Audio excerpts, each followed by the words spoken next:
ñëpp ci seen tur ak seen sant di jiital ci nuyoo yi taskatu xibaar yi nga xam ne 18h lañ leen waxoon li ñuy commencé ñu ngi jégalu ci tardé bi je crois qu'il est 19h ou presque ñu ngi jégalu ci yéex a tàmbali bi embouteillage yu métti ak yooyu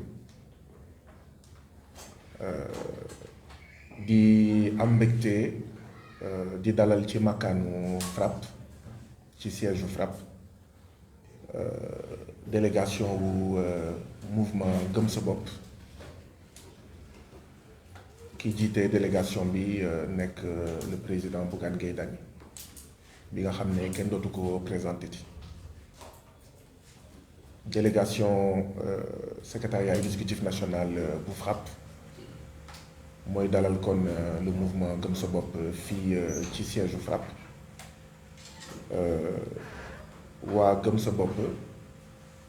à la tête de laquelle délégation se trouve le président Bougane Gueye Dany nous a fait l'amitié de venir nous faire une visite de courtoisie, mais pas qu'une visite de courtoisie. ndaje boo xam ne li ko waral mooy li lëmbee tey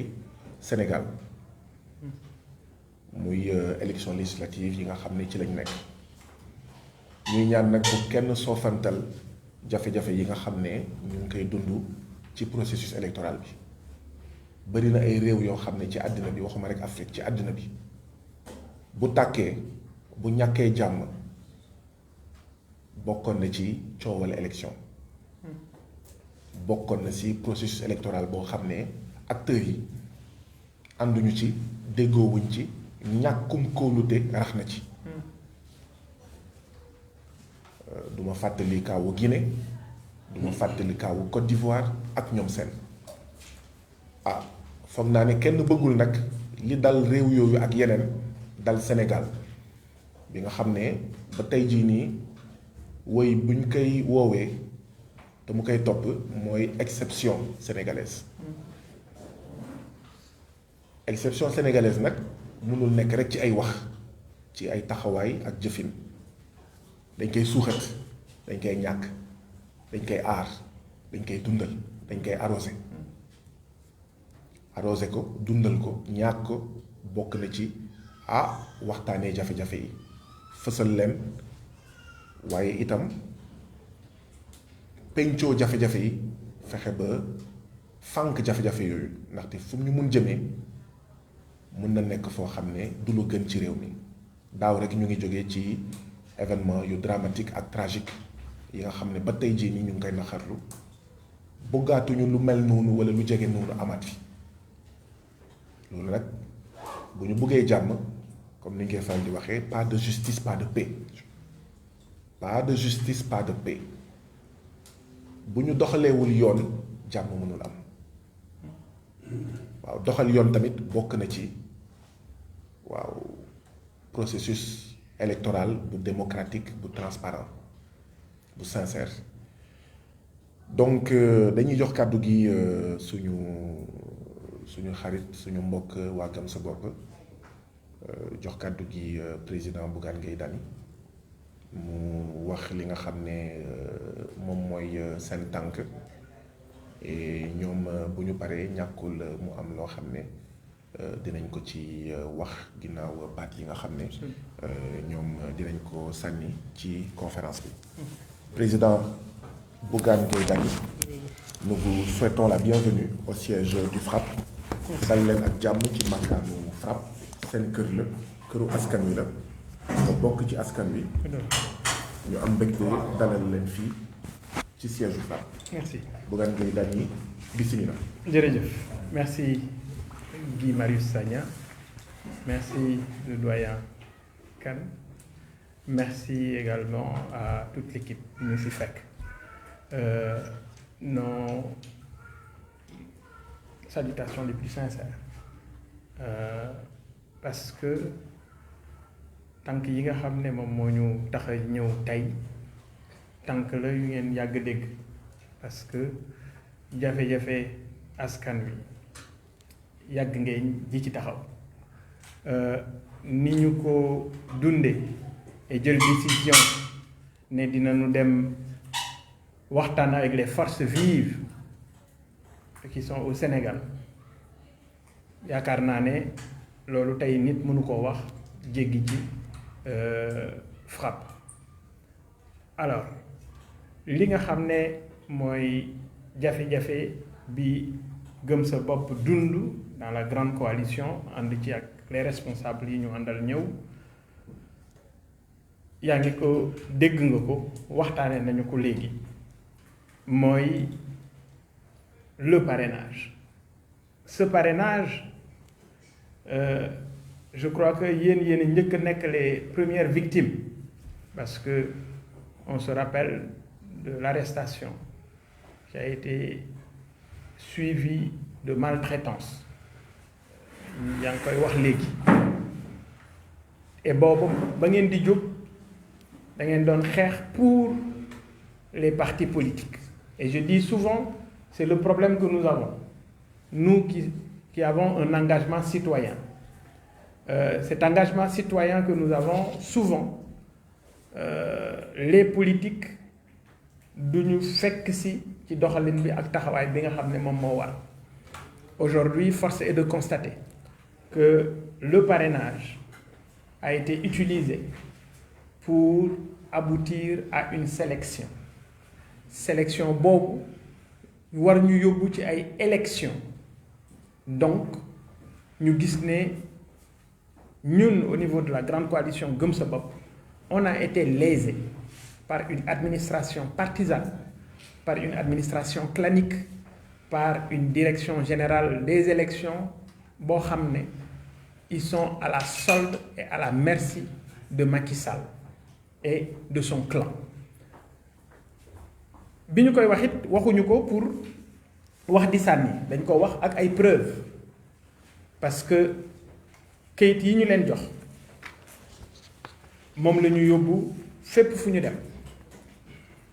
parce que ci biir kayit yooyu dañ lay wax ne ñun ci Gëm Sa Bopp dañu jox 36 000 rejets pour autre motif ci 36 000 rejets yooyu pour autre motif il faut d'abord comprendre que 2000 doublons la ñu am mais ñu ne ñu 36 000 rejets pour autre motif. On s'est rendu compte que rien que les non-électeurs, c'est-à-dire que Guy Marius Sagna, qui a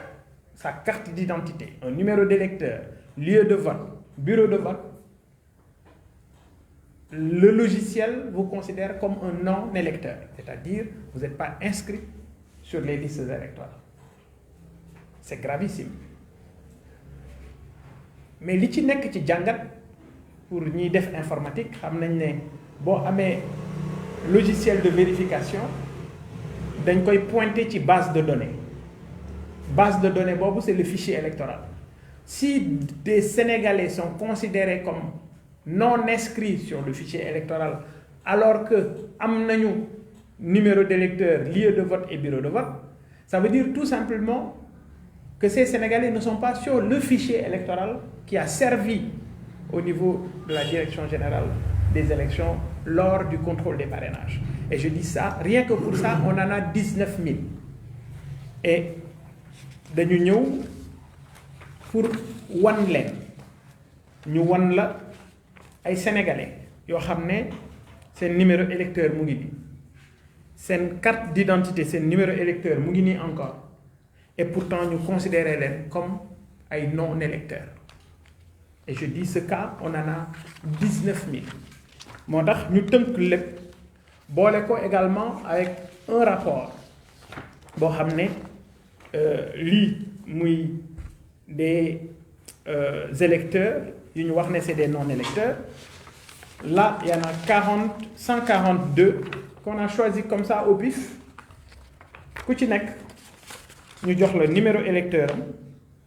jox la commune bi muy voté jox la lieu de vote am jox la numéro de bureau de vote bi ak région bi mu nekk. Donc c'est dire que ces Sénégalais ont été lésés, ces Sénégalais on a bafoué leurs droits, et je sais combien vous tenez et combien vous vous battez pour que les Sénégalais retrouvent leur liberté mais également leurs droits. Donc ñun jàpp nañu ne lii forfaiture la, jàpp nañu ne lii xëy na tey ci suñu kaw la dal mais mun na dal ëllëg ci ñeneen. Et comme vous faites partie de ceux qui se battent pour que ce parrainage soit supprimé, que ce parrainage est antidémocratique, effectivement, nous nous battons tous pour ça.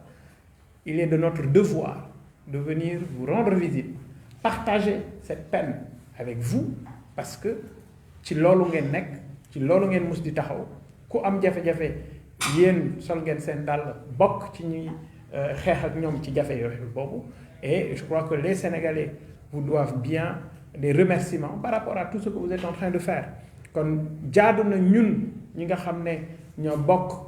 les organisations citoyennes ñu sol suñu dàll ñëw exposer leen problème bii nga xam ne am na, mais mu bañ a yem ci ay wax rek, parce que waxuñu, dañu indi ay preuves yu palpable yoo xam ne ku nekk ci yéen gis na ko, dut na ci baaraam. Nii lañ ñu ko defee ñun, noonu la ñu ko defee ànd nawle, noonu la ñu ko defee Fadel Barro, noonu la ñu ko defee keneen ak keneen ak keneen. Xëy na yow boo nekkoon walla nga dem ci sa liste bopp ci benn yoon bi la ñu lay jaarale. Pourquoi? Parce que ces politiques ne veulent pas d'une assemblée de qualité. Bëgguñu ay nit ñoo xam ne dañuy incarner rupture.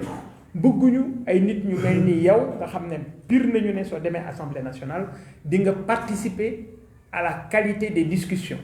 mais di nga bokk ci ñi nga xam ne dinañu relever le niveau à travers une implication, à travers des débats sérieux, à travers les problématiques, les sérieuses problématiques yi nga xam ne dinañ ko teg ci table bi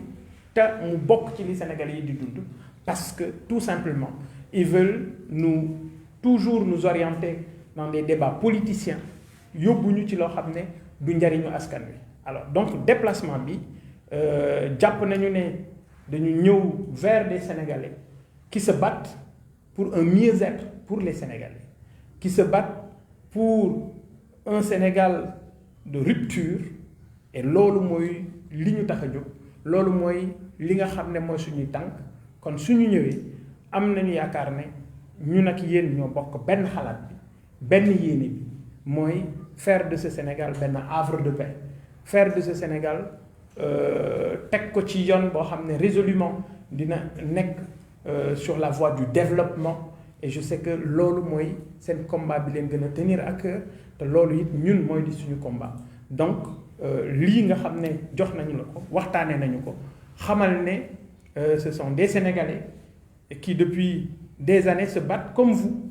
pour un mieux-être, pour qu'il y ait une alternance générationnelle, pour ñu xam ne Sénégal am na ay doom, am na ay jeunes, am na des jeunes Sénégalais engagés qui ont envie de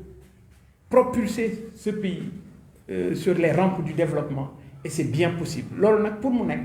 il faut mu am ay nit ñoo xam ne dañuy jël seen bakkan bi jox ko réew mi, et je sais que vous en faites partie. Donc xamal ne daal li ñu yëkkati teg ko jafe-jafe la boo xam ne dund nañu ko, injustice la boo xam ne tey jii ñu ngi koy dund,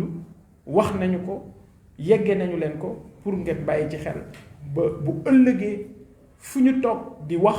ngeen xam ne lii Sénégalais yi dund nañu ko. Macky Sall mu ngi écarter ay Sénégalais, Macky Sall mu ngi sélectionner comme ni ñu ko waxee sànq, mu ngi sélectionner parce que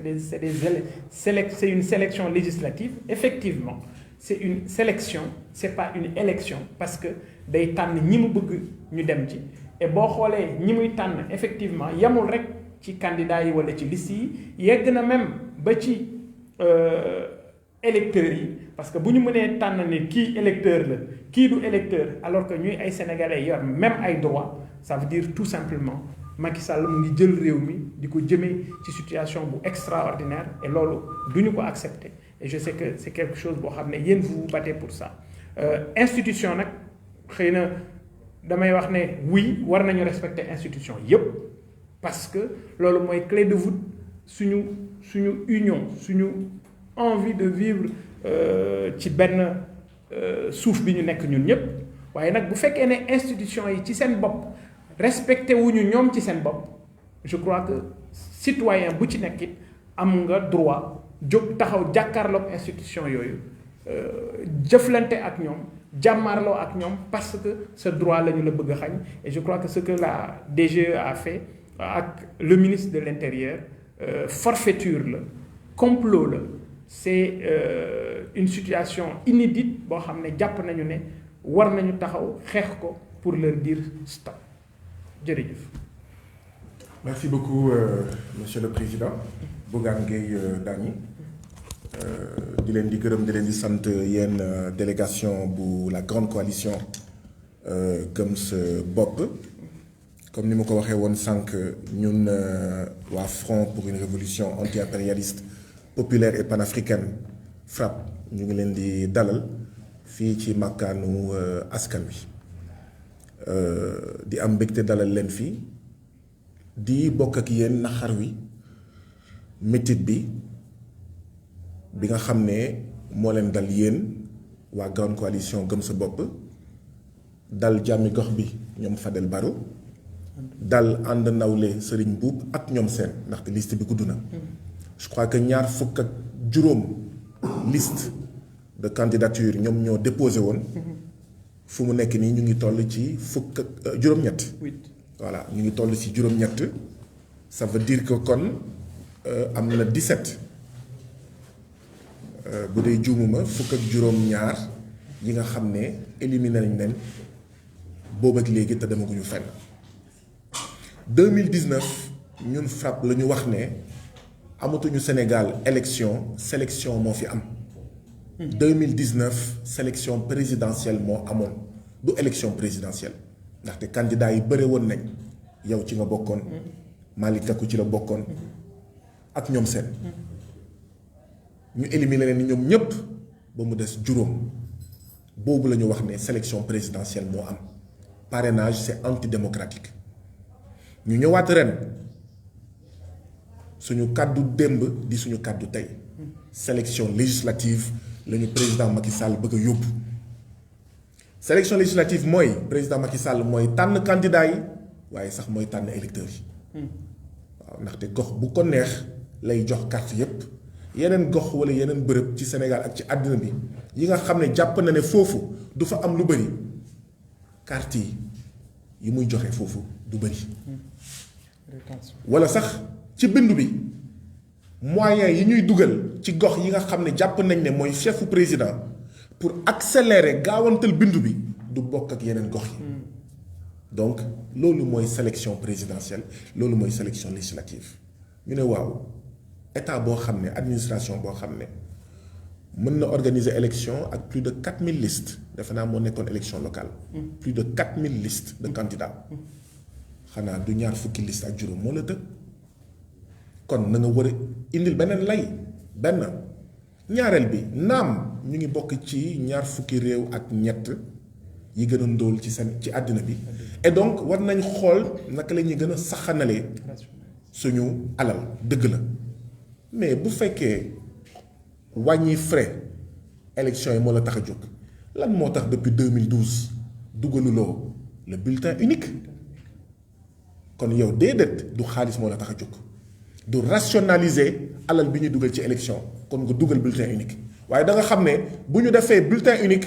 doo mun jënd électeurs yi ndaxte doo leen mun a wax indil ma yeneen bulletin yépp pour mu wóor ma ne man président Macky Sall votel nga ma ndaxte bulletin unique doo mun indi yeneen bulletin yi kon yow du xaalis moo la tax a jóg ak ñoom seen donc ñu jàpp ne kon parrainage bi li ko tax a jóg mooy éliminer ay candidats ñun nag bi maître Tine bu USN saisiré cour de justice de la CEDEAO ba cour de justice de la CEDEAO joxe décision am daaw ñuy profité de l'occasion pour féliciter maître Tine ci li mu defoon jamono jooju ndaxte xëy na ñu bëri ñu ngi doon na jaru ko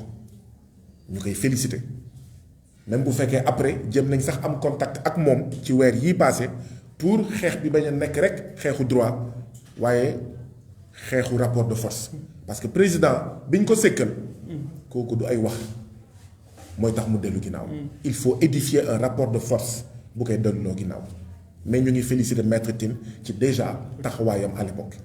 cour de justice de la CEDEAO li mu wax mooy il y a 1 an yow état du Sénégal jox naa la ndigal nga supprimer parrainage électoral te may naa la 6 mois maximum juróom-benn weer pour nga jox ma rapport buy firndeel ne supprimer nga parrainage électoral ça fait 1 an ça fait 12 mois président Macky Sall muy le président de tous les Sénégalais war a respecter les décisions communautaires jiite Union africaine donc cëram warul nekk di affaiblir les institutions africaines sous-régionales communautaires moo ne defuma ko maa lànk du ma respecter décision cour de justice de la CEDEAO boobu nag la ñu ne ñun Sénégal notre priorité ñun Y'en a marre ñun nitu dëgg valeur ñun Africa First ñun africaine ñun FRAPP ñun LCIS ak ñoom seen ñun même Fouta Tampi ñu ngi nekkoon je crois juróom-ñaar wala juróom-ñett mouvement citoyen ne naam lii mun nañ ne parti politique yi ñoo ci ëpp intérêt mais bu ñu bàyyee président Macky Sall mu jalgati benn décision de la CEDEAO dina amaat beneen décision de la CEDEAO bu mu jalgati te kon bu boobaa dañuy naan ñun dañuy parparloo moo taxoon le 23 mars ñu organiser manifestation buntu ministère de l'intérieur ne parrainage bi état du Sénégal da ko war a supprimer conformément à la décision de justice de la cour de la CEDEAO comme ni nga ko fàttalee sànq président Bougane Gueye Dany nous avons été nous mouvement citoyen les premières victimes du parrainage électoral parce que bés boobu dañ ñu dóor dañ ñu toroxal jàpp ñu torturer ñu suñu ay membres ñu dugal leen ci oto ñu fekk fa ay policiers encagoulés ñu dóor leen xooluñu ci góor xooluñu ci jigéen xooluñu ci mag xooluñu ci ndaw ñu torturer leen ba pare ku nekk ñu sànni la ay jigéen ñu sànni la ci filawoo Géejawaay yi ay jigéen ñu sànni la ci nu mu tuddati technopole ñeneen ñi ñu sànni leen xawma ci àll Bargny bi ñii sama classe gi ci yoonu Thiès bi yoroo portable yoroo xaalis minuit 1 heure du matin bi loolu amee la ñu xam ne la ñu njort la ñu am intuition ne am na luy ñëw donte xamuñu woon lan la mais bu état du Sénégal mu jaral ko di def ay pratiques yoo xam ne ci yeneen réew yi ma bëggul tudd pour bañ stigmatisation lañ ko xamee woon mu def ko fii Sénégal di torturer ay nit di dóor ay nit sànni leen ci àll bi déporter leen ci la ñu am intuition ne bu ko jaralee lii y a quelque chose qui se prépare ndekete effectivement li ñu defoon 2019 lañ doon waajal rek 2022 bi ñu commencé ko ci yéen ñun nag dañuy interpeller ñëpp toute la classe politique ne leen bu dee dafa am ñoo xam ne dañoo am seen dëcc ñu toog seetaan leen ñu naan nous vous exprimons notre solidarité mu yem foofu ëllëg dinañ supprimer sa liste Dakar ragal naa ne ñooñu noonu ñu seetaan leen bi ñu amee dëj ragal naa dinañ ñu seetaan tamit dañ leen seetaan yéen seen dëj de bu ku nekk amee dëjëm ñuy toog di xoolante kenn du ñëw ci dëju sa morom mi nga xam ne injustice lañ ko teg ñun ñëpp yéen ñëpp di ngeen xoolante ñu leen di teg benn par benn chacun son tour chez le coiffeur Macky Sall et Antoine Diome mu leen di diviser ci ne comme bi ñu dàqee jàmmi gox bi grande coalition Gëm Sa Bopp ak ñoom seen da ngeen toogoon seetaan ñu ne tam nañ leen di toog seetaan c'est ça le danger et le risque donc moo tax la classe politique sénégalaise war na bàyyi xel ci loolu.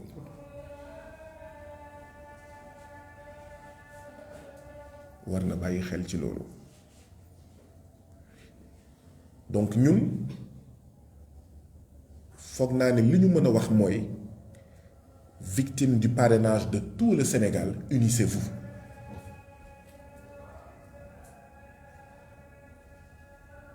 Victime de la sélection législative du président Macky Sall, actuelle victime comme prochaine victime, unissez-vous.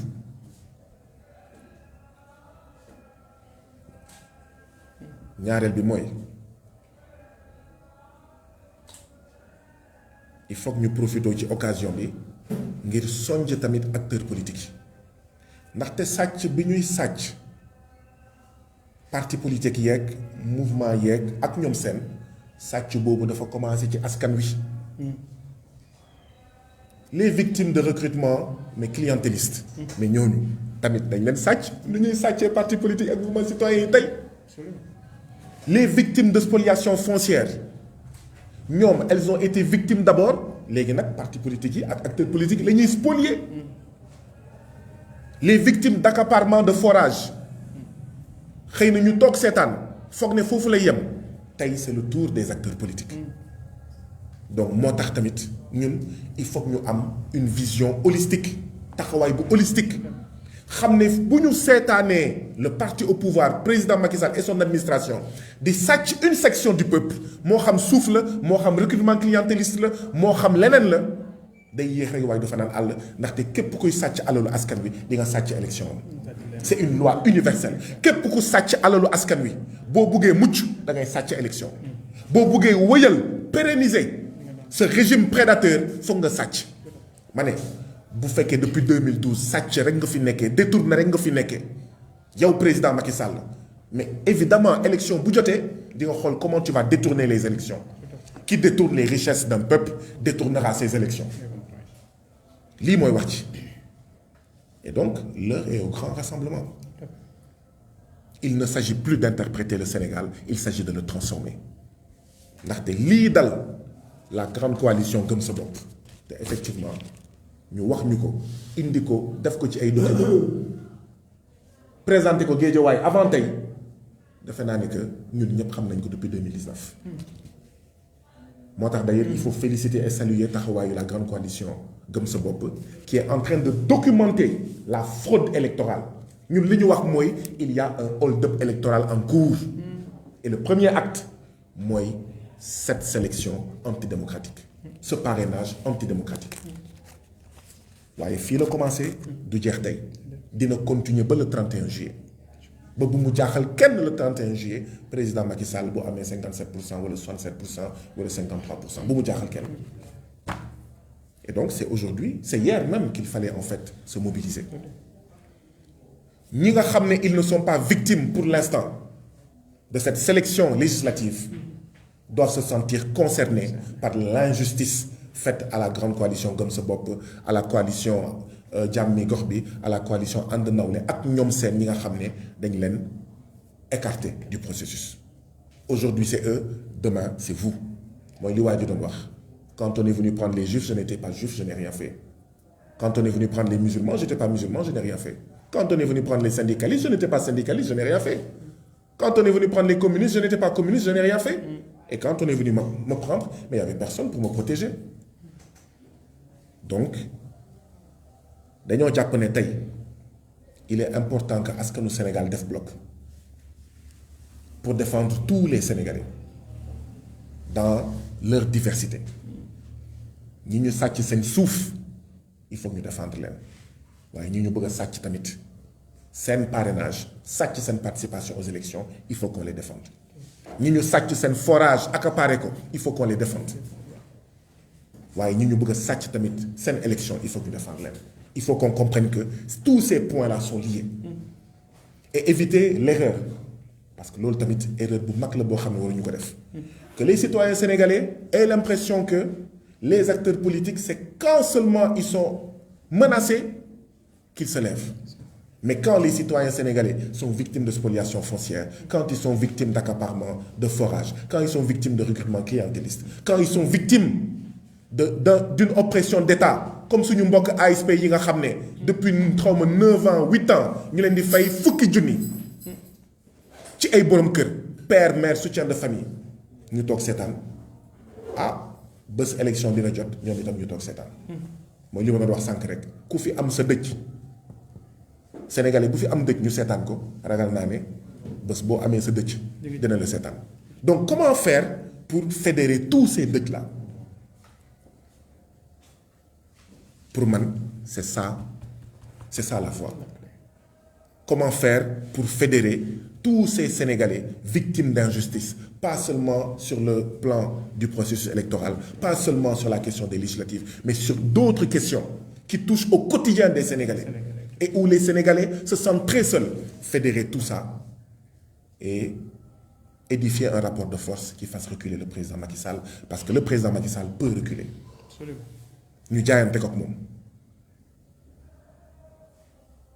Je crois que le FRAPP ne peut qu'être d'accord à ce qu'on fédère les forces vives de ce pays-là autour des préoccupations du peuple. Parce qu'il y a un lien entre élection et vie quotidienne. La vie coûte cher. Les Sénégalais sont fatigués. Les coupures ont recommencé. Alors que la chaleur ne fait que commencer. Les paysans sont fatigués. Les pêcheurs se font assassiner en Gambie, en Guinée-Bissau, en Mauritanie à cause d'accords de pêche léonins contraires aux intérêts des Sénégalais. Il faut fédérer toutes ces revendications et montrer aux citoyens sénégalais qu'ils ont intérêt à ce qu'il y ait des élections libres, transparentes et sincères afin que le pêcheur sénégalais mu wax ta yalla tax et pas mu wax parce que dañ ko exclure wala dañoo exclure candidat wala dañ ko empêcher de voter afin que ñu bayyi béykat bi nga xamné dañoo sàcc suufam diko akimo mu voter ta yalla tax. Il faut qu'on comprenne qu'il y a un lien, que si le président Macky Sall veut voler les élections, et le premier acte du vol des élections, oui, nous accusons le président Macky Sall de vouloir voler, détourner les élections. Le hold-up électoral au Sénégal a démarré. S'il veut le faire, c'est parce qu'il veut perpétuer l'oppression quotidienne dont paysans, travailleurs, pêcheurs, enseignants, citoyens sénégalais sont victimes partout, à l'hôpital public, dans l'école publique, etc. Et donc, il faut qu'on fasse le lien, il faut qu'on fasse le link, il faut qu'on fédère. Et ne surtout pas donner l'impression que moi, secrétaire général de tel parti politique, je ne me lève que quand mon parrainage est menacé, je ne me lève que quand on m'a volé, voilà. Ça rebute les citoyens sénégalais et ils ont raison, ils auront raison d'être rebutés par ça. Donc oui, comment mouvement citoyen, comment organisation des forces vives de la nation, est-ce que nous pouvons édifier ce rapport de force où tous les citoyens sénégalais se verraient, avec une plateforme unique pour dire à ceux qui sont régulièrement victimes de violences policières, Tchingabok, à ceux qui sont arbitrairement détenus, comme Cheikh Oumar Diagne, Tchingabok, à ceux dont les terres sont spoliées, Tchingabok, à ceux qui sont exclus des élections, Tchingabok, à ceux dont les forages sont accaparés, Tchingabok, à vous travailleurs victimes de violations récurrentes de vos droits et de licenciements arbitraires, Tchingabok, à vous victimes de longues détentions préventives, Tchingabok, à vous victimes de conditions carcérales inacceptables, Tchingabok, à vous auxiliaires de police victimes de 90 000 francs de salaire par mois et qui ne reçoivent même pas toutes leurs primes journalières, Tchingabok. À vous ASP, Tchingabok. À vous personnel de santé, Tchingabok. À vous gendarmes et policiers, Tchingabok. Donc, pour nous, c'est ça la foi. Sinon, nous sommes divisés un par un. Chacun va être largué à un moment donné du processus, et mu jur noonante suñu biir parce que bi nit kii amee dëjëm encore une fois ñun ñëpp toog seetaan wala yem ci sigil ndigaale. Ce n'est plus l'heure des sigil ndigaale te jooy fajul naxar nañu ànd ñun ñëpp bëri nañu ànd ñun ñëpp ngemb waaw laxasaayu jaayante ko ak ki nga xam ne jaral na ko lu nekk pour gagner les élections législatives et se perpétuer au-delà de 2024. Voilà un peu li nga xam ne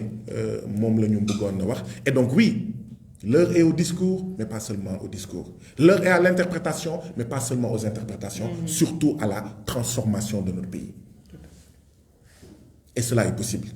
Maintenant, il faut bâtir les ponts entre différentes organisations. Oublier peut-être les inimitiés récentes et vieilles, les rancœurs,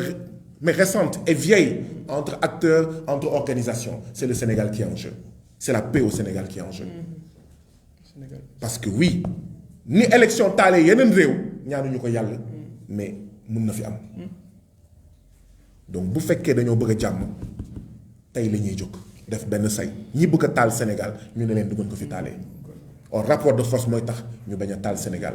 depuis 2021 ñu ngi jënd ay ngànnaay di jënd ay oto waaw di recruter ay unités de nervis dans la police pour mater de l'opposant, pour mater du résistant, pour mater du mouvement citoyen. Nañu jóg nañu ànd jóg ànd daan noonu jàmm ci Sénégal. Voilà un peu ce que je voulais dire, président Bougane Gueye Dany. Et donc oui, le FRAPP est disponible, comme il le fait chaque fois, à essayer de voir comment bâtir quelque chose qui puisse fédérer les citoyens sénégalais de divers horizons autour des préoccupations des Sénégalais, des préoccupations quotidiennes, de la vie chère, etc., comme de ces préoccupations-là qui ne doivent pas être banalisées. Ñuy artuwaat Sénégalais, il ne faut pas que ñu ne ay élection dong la élection day taal réew. Benn ci élection nga mënee jaar ne sàcc suuf dootu fi amaat wala audit foncier day am ci élection ngay jaar pour ne les violations des droits des travailleurs qui sont quotidiennes stop. Ci élection ngay jaar pour ne les accords de pêche avec l'Union européenne dañ koy renégocier waat. Ci élection ngay jaar pour ne mais franc CFA bi accord de partenariat économique bi nga xam ne day rey les petites et moyennes entreprises le patronat sénégalais stop. Mais ci élection tamit ngay jaar pour ne le monstre bi nga xam ne 1-2 mu fay signalu Sen TV 1-2 mu fay signalu Walfadjri 1-2 mu bastonner écraser emprisonner du journaliste stop. Donc élection am na solo faut pas rek ñu naan non yëfu politique la déedéet. Donc voilà un peu également le message que je voulais lancer. Et sur ça, oui, nous lançons un appel également à tous les autres acteurs pour voir Diamy Gorbis, Fadel Barro, Serigne Mboup, etc. Ceux qui ne sont pas encore éjectés, d'accord, du processus et qui vont l'être si rien n'est fait. Tous ensemble, faisons un bloc. Ce parrainage est antidémocratique. Et bravo et félicitations à Gëm Sa Bopp qui est en train de documenter, voilà, ce début de complot contre la démocratie sénégalaise, ce début du hold-up électoral. Il faut l'arrêter. Si on veut la paix, il faut l'arrêter. Di ñaan nag kilifa diine yi bu ñu xaar ba ëllëg pour ne déet léegi la ñuy wax léegi la ñuy sotti ndox bi waaw ñun yéen la ñu am yéen kilifa diine yi ak kilifa aada yi ñu ngi leen di ñaan ngeen wax président Macky Sall lii muy def nii di dàq candidat yi di dàq liste yi narul jur jàmm. Voilà, peut-être que je vais vous laisser président Bougane Gueye Dany faire la version peut-être française, certainement que la presse va être intéressée par cette version française. Merci. Voilà. Merci. Alors, juste remercier Guy Marius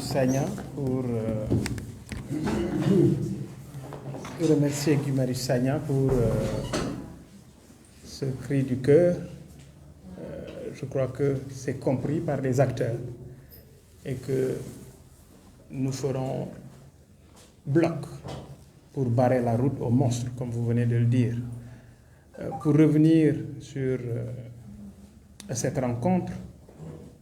après l'opération de vérification des parrainages, la grande coalition Gëm Sa Bopp est victime de ce processus d'un hold-up électoral qui est en train de se préparer, d'une sélection qui a été opérée dans le but de donner la majorité au monstre que vous venez de qualifier, que vous venez d'identifier. Et ce qui est clair, c'est que nous ne nous laisserons pas faire. C'est d'ailleurs dans ce cadre que nous avons entamé une série de rencontres avec les forces vives de la nation, sachant le travail que vous êtes en train de faire pour la préservation des libertés, et permettre également aux Sénégalais de vivre dans la dignité et dans la décence, nous nous sommes déplacés et nous venons vers vous. Nous vous avons exposé avec des motifs, des preuves à l'appui par rapport au rejet de nos listes de parrains au niveau de la Direction générale des élections. Vous en avez parlé, c'est une administration couchée, une administration aujourd'hui à la solde du président Macky Sall et de son entourage, une administration qui est en train de poser les jalons, les actes pour permettre à une coalition, Benno Bokk Yakaar, pour ne pas le nommer, de gagner les prochaines législatives. Nous vous avons exposé les preuves documentées de Sénégalais à qui on a aujourd'hui retiré, ne serait-ce que de manière virtuelle, leur droit de vote. Parce que quand un Sénégalais a un numéro d'électeur, un lieu de vote et un bureau de vote, mais à travers une mission de vérification, cette opération de vérification avec la DGE, ces Sénégalais sont considérés comme des non-électeurs, ça pose problème. Et c'est un précédent dangereux. Je vous remercie de l'attention que vous nous avez prêtée. Je sais que vous ne ménagerez aucun effort pour porter ce combat, mais également fédérer toutes les forces de la nation sur des questions importantes. Vous les avez énumérées, qui tournent autour de la préservation de nos ressources halieutiques, préserver les libertés pour les travailleurs, mais également permettre à tous ces villages qui aujourd'hui sont administrés par cette structure que je ne veux pas nommer pour l'administration, en tout cas la gestion des forages, ce qui est important, c'est la société Aquatec, absolument. Donc je crois que vous êtes en train de faire un travail magnifique. Rassurez-vous, cette main tendue, elle est importante. Et je crois que ce n'est pas tombé dans l'oreille d'un sourd. Les acteurs citoyens, les acteurs politiques doivent se réunir et former un seul bloc et faire face. Parce qu'effectivement, quelqu'un qui pose des actes pour spolier nos terres, il fera tout pour détourner nos suffrages. Il fera tout pour voler des élections. L'objectif est ultime, se maintenir au pouvoir. En tout cas, vous avez mon soutien. Et Inch'Allah Rabbi, on fera tout en bloc pour arrêter et barrer la route au monstre Macky Sall. Je ne vais pas être long. Juste une dernière chose. Aujourd'hui, on est arrivé à un niveau où, au Sénégal, mon point de vue est celui-ci. Si Benno Bokk Yakaar, la coalition du président Macky Sall, participe aux élections, la grande coalition Gëm Sa Bopp doit participer aux élections. Benno Bokk Yakaar, la coalition du président qui a un parrain de plus dans son lot de parrains qu'elle a déposé, n'est pas habilité, ne peut pas participer aux élections. Et pour la petite histoire, lors des élections... Malick Gakou. Okay. On a déposé plus. Absolument. Et on a été absolument simplement éjecté. Tous les acteurs, tous les Sénégalais aujourd'hui doivent dire la coalition Benno Bokk Yakaar qui a déposé un surplus de parrains ne participera pas aux élections. Ou si elle participe, Gëm Sa Bopp doit y participer. Si Benno Bokk Yakaar qui a foulé aux pieds la loi électorale en déposant un surplus de parrains participe, Jammi Gox-Bi de Fadel Barro doit participer aux élections législatives. Nous n'accepterons pas que Benno Bokk Yakaar participe aux élections législatives ou And Nawlé de Serigne Mboup doit y participer. Aujourd'hui, c'est ça qui doit être le cri de ralliement de tous les citoyens sénégalais pour faire face à ce parrainage. Et comme qui dirait, le karma existe. Le karma existe. Macky Sall cherche à éliminer des adversaires politiques à travers le parrainage, le voilà. Qui, en principe, s'il existe encore des juges indépendants dans ce pays-là, le voilà qui va être exclu, éliminé des élections. Le cri de ralliement aujourd'hui, le débat aujourd'hui doit être Benno Bokk Yakaar ne doit pas participer ou tout le monde y participe. Parce qu'une administration qui a excellé dans l'organisation d'une élection avec plus de 4000 listes peut organiser des élections avec 25 listes et expérimenter pour la première fois un bulletin unique. Et c'est possible. Dans d'autres pays en Afrique, ça se fait sans aucun problème. Donc ça doit pouvoir être fait ici au Sénégal. Et donc oui, nous pensons qu'il faut préserver la paix au Sénégal. Mais il ne peut pas y avoir de paix sans justice. No peace, no justice. No justice, no peace. La justice, c'est ne pas accaparer les terres des paysans. La justice, c'est ne pas accaparer les forages des paysans. La justice, c'est ne pas violer les droits des travailleurs. La justice, c'est avoir un système de santé publique, un système scolaire public qui soit performant et de qualité. Mais la justice, c'est aussi d'avoir des élections sincères, libres, transparentes, démocratiques. Et donc tous, nous devons faire face à ce hold-up électoral en cours, dont les premières victimes sont la grande coalition Gëm Sa Bopp, Jàmmi Gox Bi, And Nawlé, etc. Nous devons faire face ensemble pour préserver la paix. Et donc nous allons voir dans les heures et les jours à venir quels sont les actes à poser pour bâtir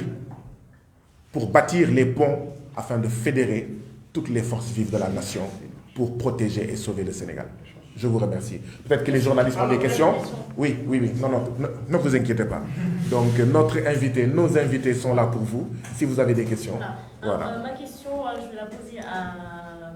Dany, de la coalition Gëm Sa Bopp. Alors, vous avez parlé tout à l'heure de faire bloc entre vous et les acteurs politiques de manière générale, en vue, bien sûr, de contrer le pouvoir.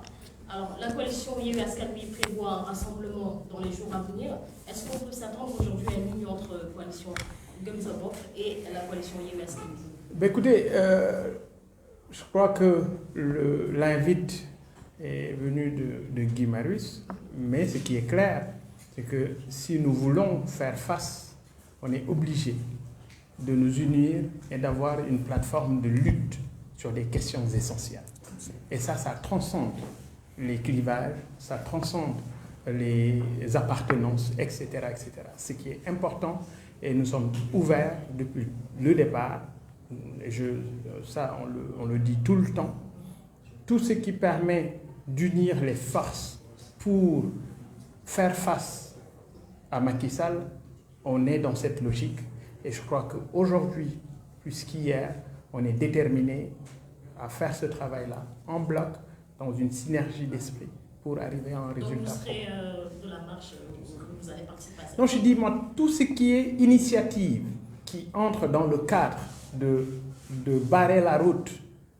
à toute initiative illégale de Macky Sall, je suis partant à 300%. Y a-t-il d'autres questions? Ci wolof. D'accord. Président. En fait li nga wax rek dama ne ñun dañu nekk ci logique boo xam ne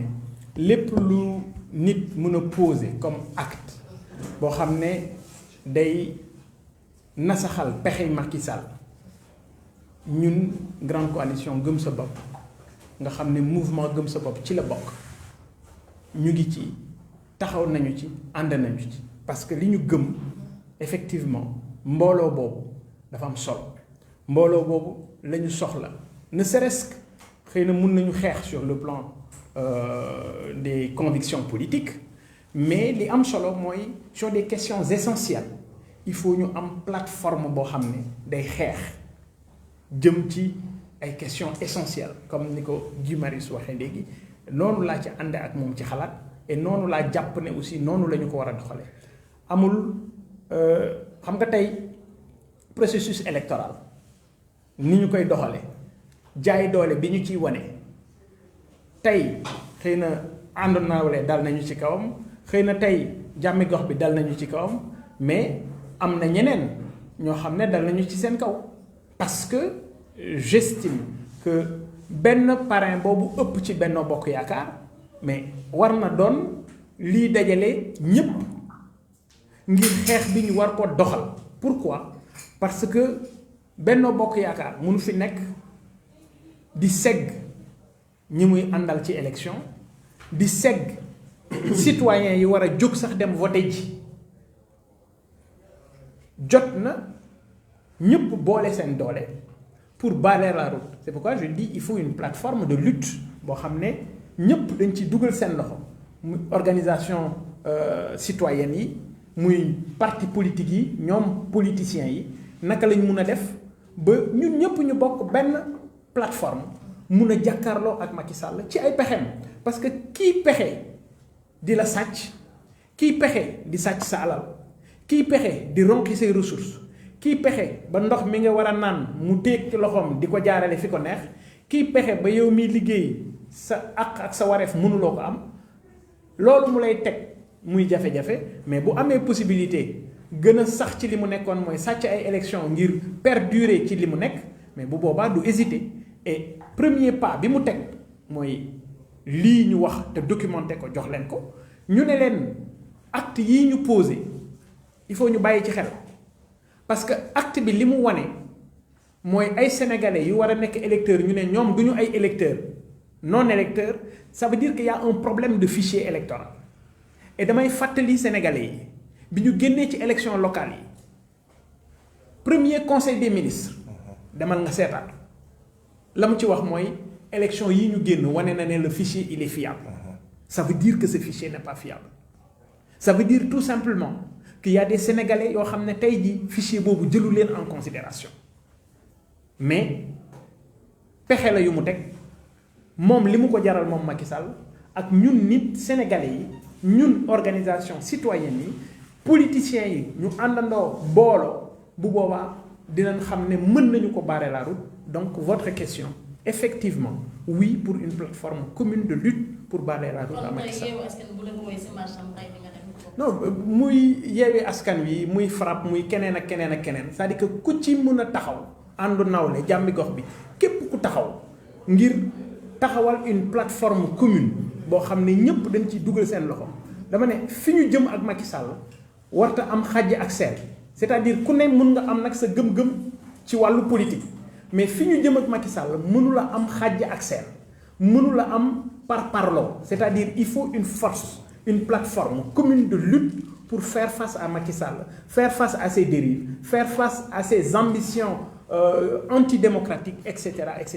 Et je crois que nous avons des pionniers des gens qui sont déterminés aujourd'hui pour lui barrer la route jërëjëf. jërë ngeen jëf. c'est moi qui te remercie.